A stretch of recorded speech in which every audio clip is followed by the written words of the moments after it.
नमस्कार। मेरे सामने 44 वर्षीय व्यक्ति हैं। इनकी हस्तरेखाओं को पढ़ने वाला हूं मैं।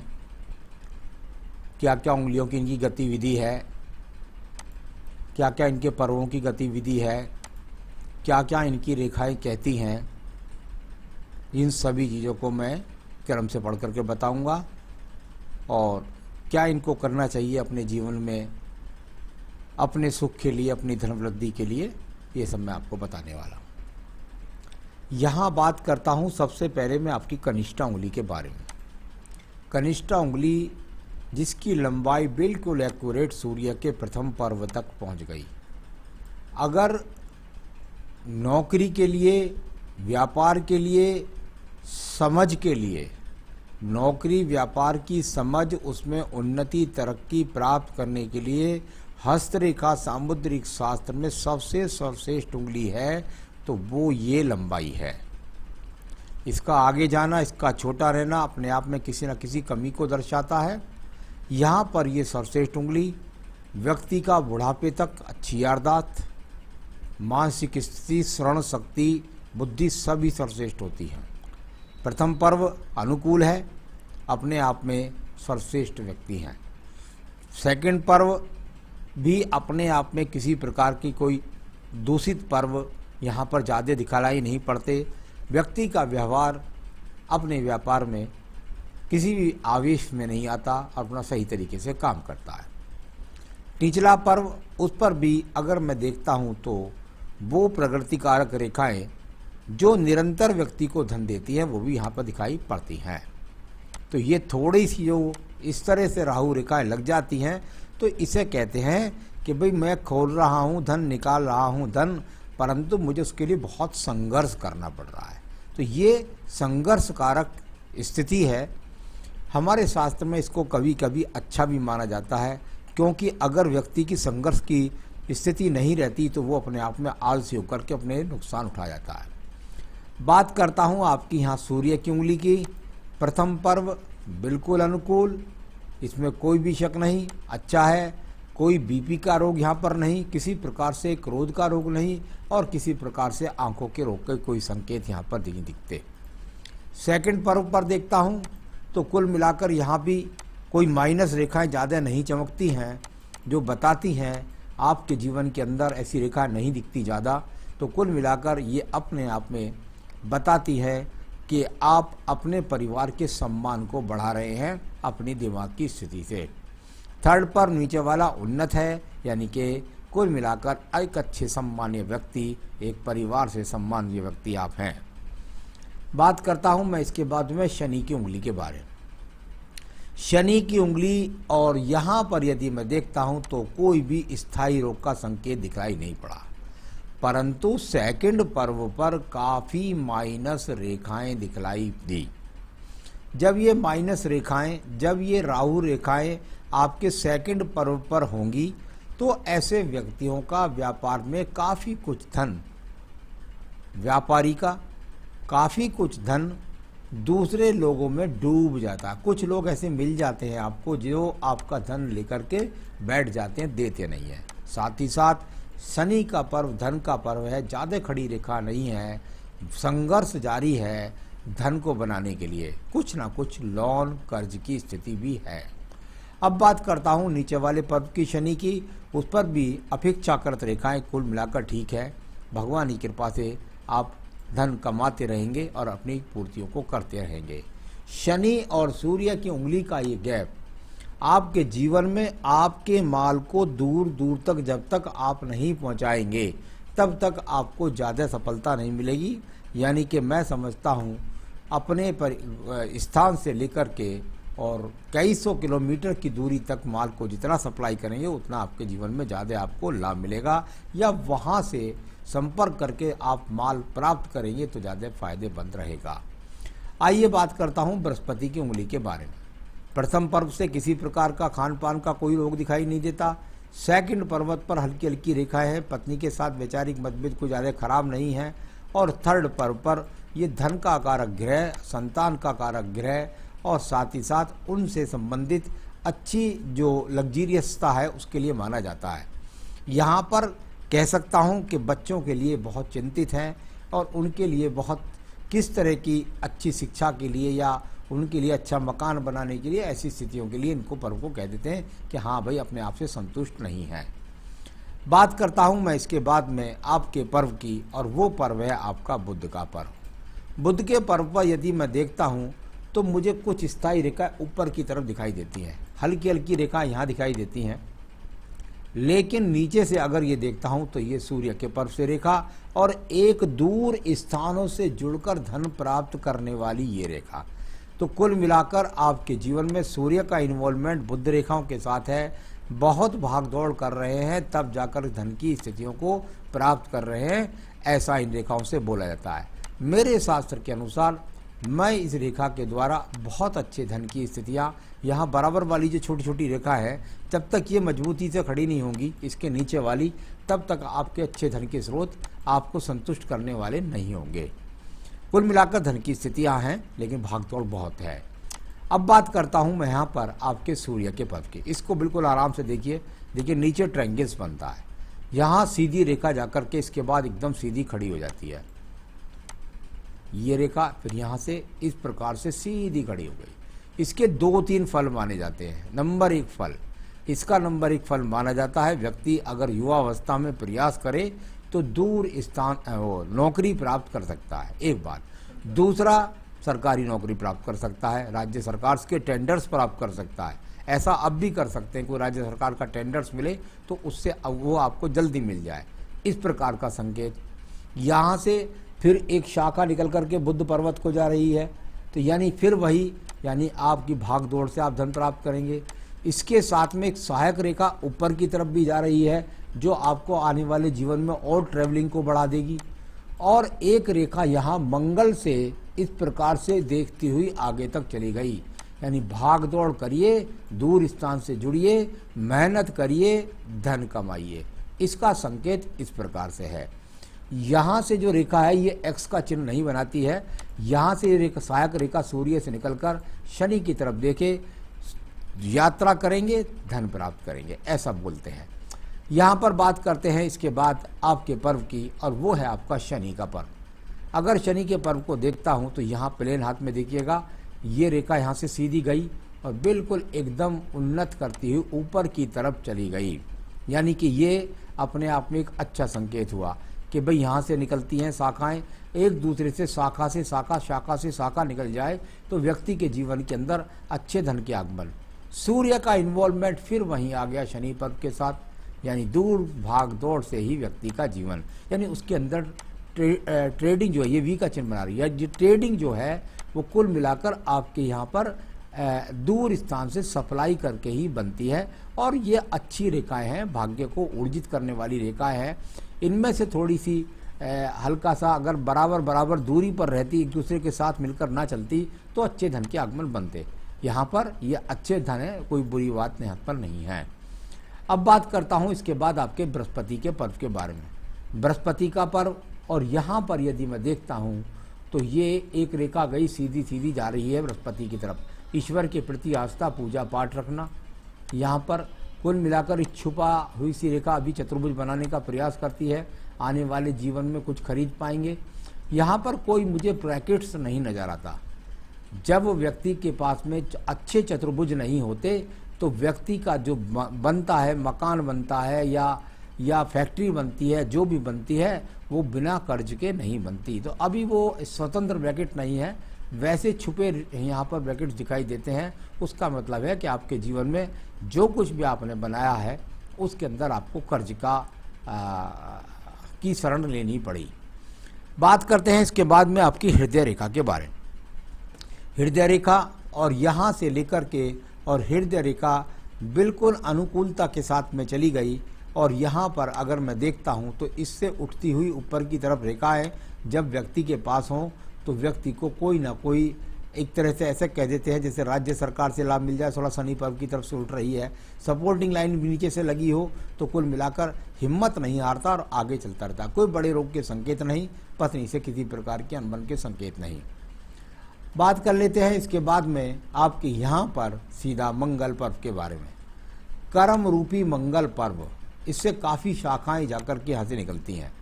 इस प्रकार से शाखा जाकर एक बुद्धि रेखा के साथ संबंध बनाती है, इसी में से एक शाखा निकल करके सूर्य पर्व के साथ संबंध बनाती है, इसी में से एक शाखा निकल करके यहाँ बुध पर्व के साथ संबंध बनाती है, और एक सहायक रेखा नीचे से भी टूट करके चलती है।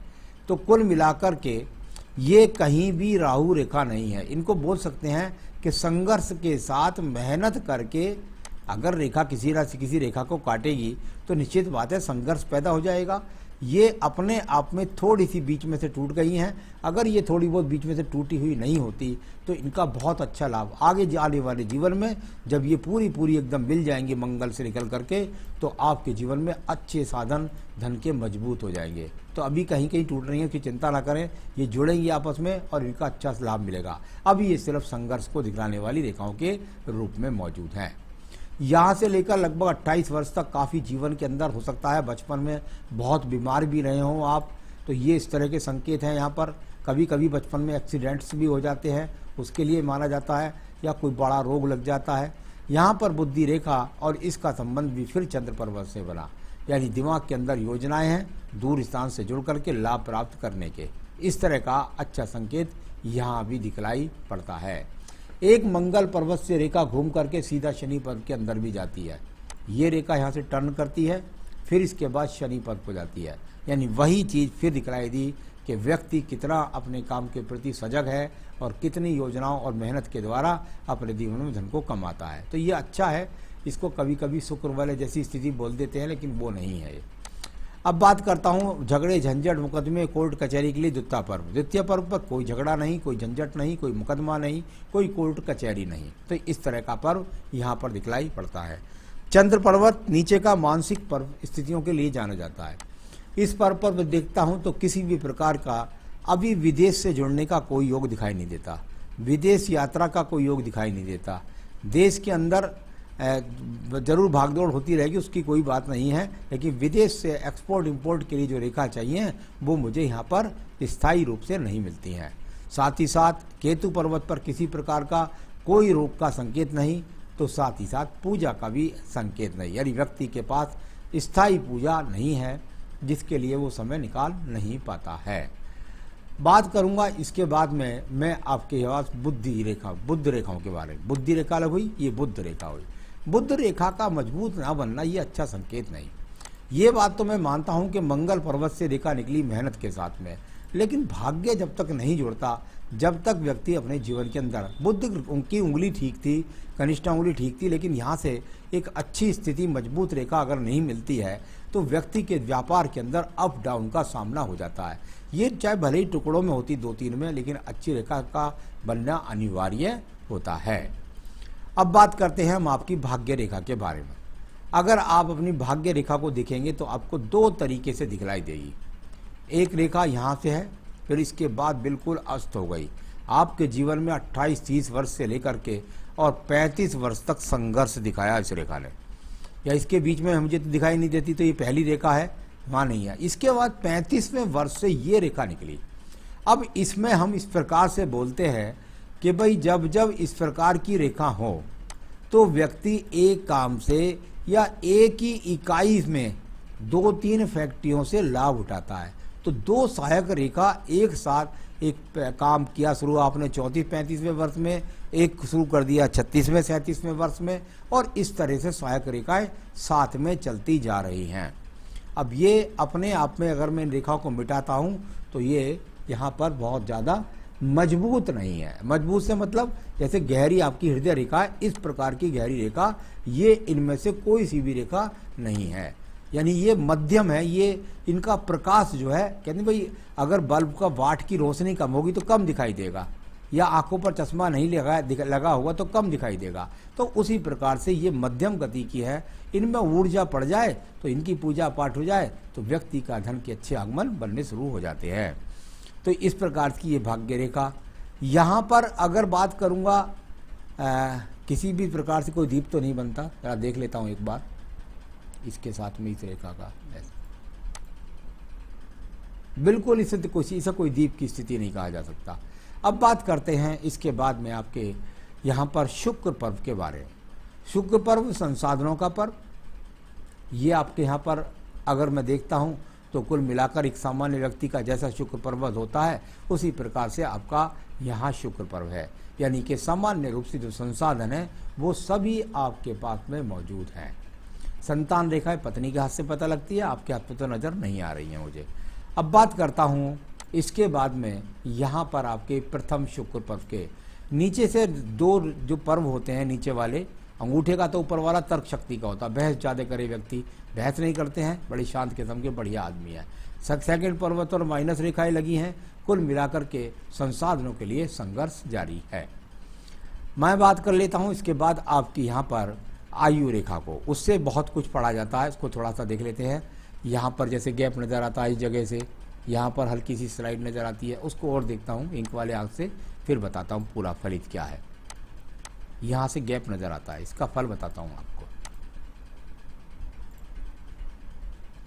बिल्कुल भी गैप नहीं है, ये यहाँ से मंगल रेखा सपोर्टिंग, ये इसके बाद चलने वाली लगभग वो जो मैं कह रहा था 34वें 35वें वर्ष से हो सकता है कोई स्थान परिवर्तन या काम के शुभारंभ, और ये तो शाखा है निकलने वाली जो आपके जीवन में आपको अधिक लाभ पहुंचाएगी। तो ये इस तरीके से आयु रेखा जब मैं यहाँ पर पहुँचता हूँ तो लगभग बैठती है 77 वर्ष के आसपास। आगे भी रेखाएं बढ़ती रहती है, उनकी चिंता करने की जरूरत नहीं। उस विषय में कोई भी भविष्यवाणी झूठ भी हो सकती है।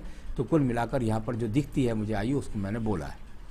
अब ये देखिएगा एक शाखा यहाँ से निकलती है, ये लगभग आपका जो इस समय चल रहा है इससे लगभग 4 साल पहले कह सकते हैं, लगभग 40वें वर्ष में ये दूसरी शाखा का उदय यहाँ आपके जीवन के अंदर लगभग कह सकते हैं 50वें वर्ष में कोई ना कोई आपको अच्छी प्राप्ति होगी। तो इस तरीके से इनको बोल सकते हैं। तो यहाँ जो मैंने आपकी रेखाएं जो पढ़ी हैं उसके हिसाब से मुझे निश्चित रूप से दिखाई दिया कि एक तो बुद्ध पर्वत पर जैसी धन की अच्छी रेखाएं हैं वो नहीं मिली, तो बुद्ध पर्वत पर जो रेखाएं अच्छे धन के आगमनों की हैं वो नहीं मिली। दूसरा मुझे भाग्य पर्वत पर वो नहीं मिली, और तीसरा यहाँ पर मुझे बुद्ध रेखा व्यापारिक रेखा मजबूत नहीं मिली। कुल मिला के इनको आपको ऊर्जित करना है, और इनके ऊर्जित करने का जो उपाय है वो मैं आपको बताऊंगा, और उसके द्वारा आप अपने जीवन में अगर वो पूजा पाठ करेंगे तो आप निश्चित मानिएगा कि आप अच्छी प्रगति प्राप्त कर सकते हैं। तो क्या करें आप व्यापार वृद्धि के लिए, ये मैं आपको बताने वाला हूं, और इसको जरूर करवाइएगा। देखिए जो पंडित लोग आते हैं वो रोजाना पाठ करने के लिए आते हैं फैक्ट्रियों में। आप किसी भी एक मेन फैक्ट्री के अंदर अपनी में और जाकर के निश्चित रूप से एक पंडित को बुलाइए और उससे कहें कि रोजाना वो आपके कार्यालय में आकर के, आपके ऑफिस में आकर के श्री सूक्तम और पुरुष सूक्तम का आपकी फैक्ट्री में आकर रोजाना पाठ किया करें। ये व्यापार वृद्धि के लिए बहुत अच्छा उपाय है। तो पंडित आएगा, रोजाना दीपक जलाएगा, आकर वो श्री सूक्तम और पुरुष सूक्तम का पाठ करेगा। दीपक आप भी जला सकते हैं, उसकी कोई ऐसी बात नहीं है। आपके लिए पूजा है, आपको करनी पड़ेगी, उससे और ज़्यादा तेजी के साथ लाभ होगा। अगर आपके 2 ऑफिस हैं तो किसी एक ऑफिस में जा या फैक्ट्री में जाकर पंडित जी की जगह कर लें, दूसरी जगह आप जाके कर लें। श्री सूक्तम और लिंगाष्टकम का पाठ आपको भी नित्य अपने कार्यालय में करना चाहिए। तो ये आपको यदि सुबह समय मिल जाए तो बहुत ही अच्छी बात है, नहीं मिले तो शाम को कर लीजिए, लेकिन आप भी अगर करेंगे तो बहुत ज़्यादा आपको लाभ होगा, आपके व्यापार में बहुत अच्छी वृद्धि होगी। साथ ही साथ सोमवार के दिन, क्योंकि मैं नहीं चाहता कि कोई भी रोड़ा अटके, सोमवार के दिन आप शिव मंदिर में जाइए और वहाँ पर रुद्र अभिषेक कीजिए, यानी भगवान शिव के पूरे परिवार को स्नान कराइए। तो ये सब चीज़ें आपको करनी चाहिए, उससे आपका व्यापार में वृद्धि होगी और सही रूप से जैसे आप चाहते हैं वैसा आपके व्यापार में आपको मिल जाएगा। अंगूठी में आपको बताता हूँ, यदि आपने यहाँ पर कोई मूंगा माणिक्य पहन रखा, ठीक है, इसमें कोई भी किसी प्रकार से दिक्कत नहीं है, लेकिन मैं चाहता हूँ कि यह आप यहाँ पर एक अच्छा सा अगर यहाँ पुखराज पहन लें तो आपके लिए ज़्यादा अच्छा रहेगा। मेरे हिसाब से नीलम आपका नहीं बनता है। तो कुल मिलाकर के यहाँ पर आप ये पहन सकते हैं और साथ ही साथ वो पूजा कर सकते हैं आपकी व्यापार वृद्धि के लिए, जो आवश्यक जरूरी है। नमस्कार।